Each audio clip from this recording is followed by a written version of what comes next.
तो कंप्यूटर की class number 9 में आपका स्वागत है। टेलीग्राम पे पीडीएफ मिल जाएगी, डिस्क्रिप्शन बॉक्स में टेलीग्राम का लिंक है। रेगुलर कंप्यूटर की क्लासेस आएंगी तो चैनल को सब्सक्राइब ज़रूर कीजिएगा। एमसीक्यूज आएंगी और साथ साथ डिटेल्स टॉपिक्स आएंगे। इससे पहले भी हमने 8 क्लासेस ली हैं, सभी की पीडीएफ टेलीग्राम पे मिल जाएगी, पिन कमेंट में ज़रूर देखेगा।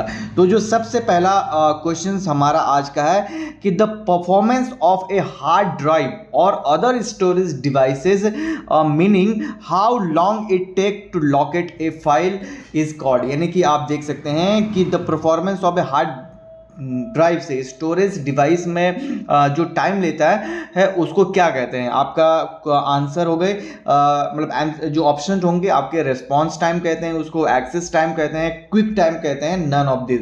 तो जो ये टाइम है इसको आप कहते हैं एक्सेस टाइम। यानी कि एक्सेस होता है कि मतलब आपके हार्ड ड्राइव से स्टोरेज डिवाइस के बीच में कितना समय ले रहा है पहुंचने को, उसको आपको यहाँ पर एक्सेस टाइम कहते हैं। तो यहाँ पर देखिए एक्सेस टाइम और hard disk access time is the total elapsed time between the initiation of a particular request of for data and receipt of the first bit of that data। यानी कि जैसे आप मान लीजिए कॉपी करके computer से hard drive से मतलब आपके अपने पेन ड्राइव में लेते हैं तो उसमें पेस्ट होने के ड्यूरिंग द फर्स्ट बिट यानी कि फर्स्ट टाइम जो एक्सेस होता है उसको जो है एक्सेस टाइम कहते हैं। यानी कि इसका जो आंसर होगा यहाँ पर आप देख सकते हैं एक्सेस टाइम होगा। ठीक है, पूरी पीडीएफ टेलीग्राम पे मिल जाएगी। फिर से कह रहा हूँ, पिछली जो तमाम 8 कक्षाएं हमने ली हैं सबके यहाँ पर पीडीएफ मिल जाएंगे। ठीक है, बहुत सारे क्वेश्चंस हमने उसमें हिंदी में किए हैं, तो बहुत सारे कैंडिडेट्स के कमेंट्स है कि आप बीच बीच में इंग्लिश में भी लेते आइएगा। तो इंग्लिश में भी आपको यहाँ पर देखने को मिलेंगे एमसीक्यूज, हिंदी में भी एमसीक्यूज देखने को मिलेंगे। नेक्स्ट क्वेश्चन है कि any piece of data can be return in a constant time regardless of its physical location and whether or not is related to the previous piece of data using which of the following RAM, ROM, CPU और network. तो जो answer होगा वो RAM होगा। RAM क्यों होगा?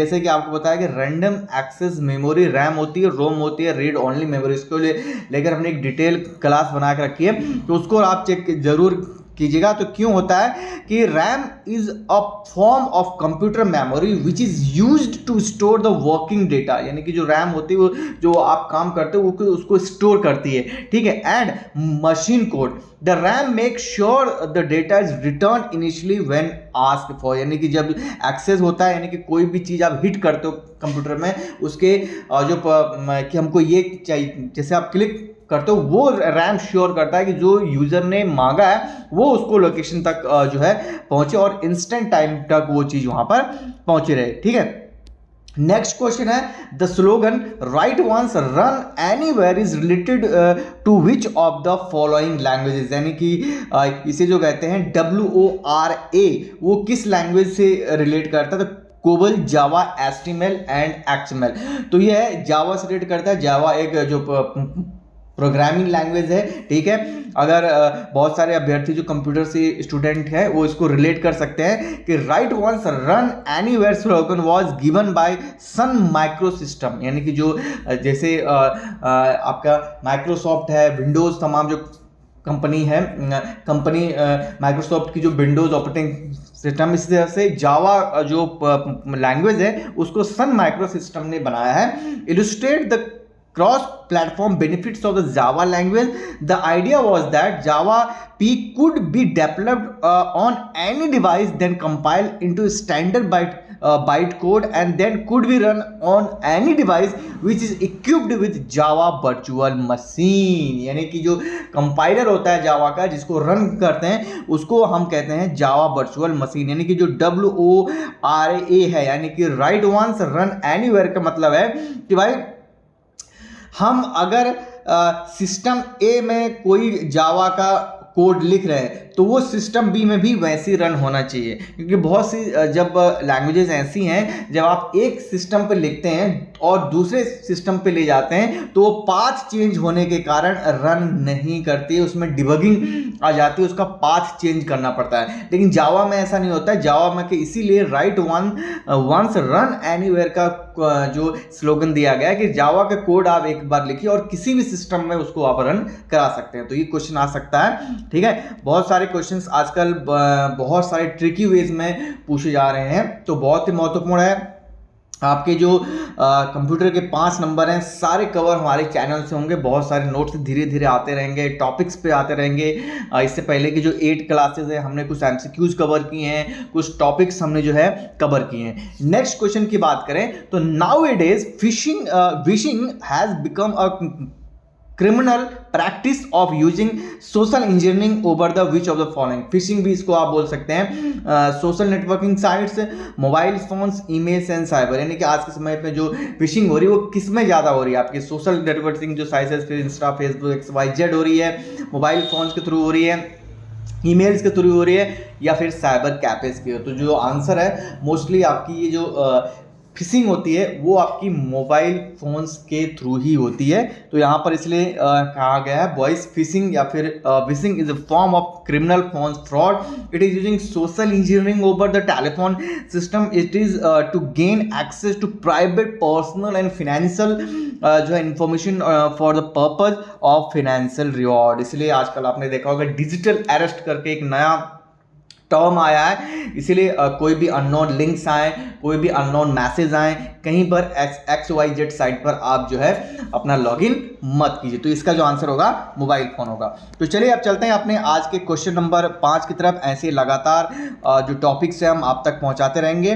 तो what is the full form of W3C? क्या होता है? World wide web constants, world wide web company, world wide web centre and world wide web command. तो जो इसका आंसर है वो है वर्ल्ड वाइड वेब कॉन्स्ट्रियम, यानी कि इसका मतलब होता है कि W3C is an international community formed in 1994 by Tim Berners-Lee, the inventor of the World Wide Web, जिसे आप आजकल इंटरनेट कहते हैं। उसके जो जनक हैं वो आप देख सकते हैं टिम बर्नर्स-ली हैं। और इसके ऊपर भी हमने एक डिटेल क्लास बनाई है इंटरनेट को लेकर। तो क्या हुआ, किस किस फॉर्म में है उसको आप जरूर देखिएगा। इन्होंने एक कम्युनिटी बनाई थी जिसको W3C बोलते हैं, develop by standard and ensure the long term growth of the web. W3C's mission includes promoting interoperability and accessibility on the web, and it has produced key standards like HTML, hypertext markup language, cascading style sheet and XML जो है markup languages। जो आप देखते हैं जो coding होती है आजकल तो PHP चल रही है, एडवांस PHP चल रही है। तो उसके अलावा बहुत सारी लैंग्वेजेस हैं जो कि आप जो इंटरनेट जब क्लिक कर दो तो आपके सामने सारी चीज़ें आते हैं। उसके बैकड्रॉप पे, उसके बैकएंड पे बहुत सारी चीज़ें डेवलप की जाती हैं, ठीक है। तो ये रही आज की टॉप 5 जो क्वेश्चंस हैं।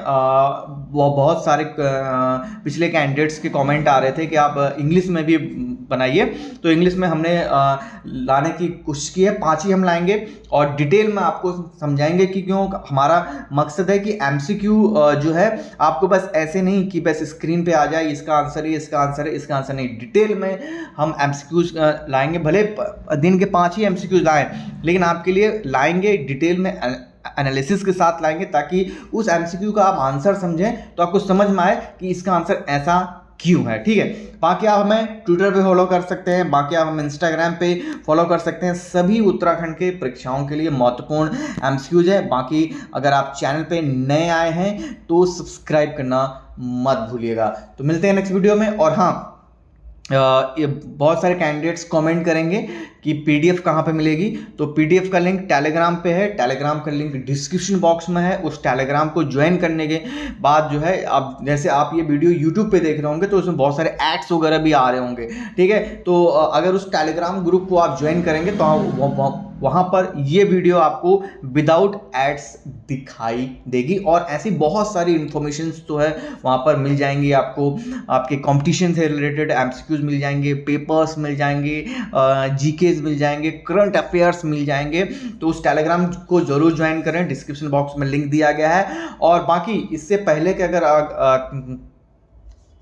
जो कक्षाएं चली हैं उनकी पीडीएफ आपको चाहिए तो टेलीग्राम पे जरूर ज्वाइन करें। पिन कमेंट में आप जाइएगा, वहां पर बैक करके सारे शुरू से लेकर जितनी भी कक्षाएं चली हैं सभी की पीडीएफ अवेलेबल करा दी गई है।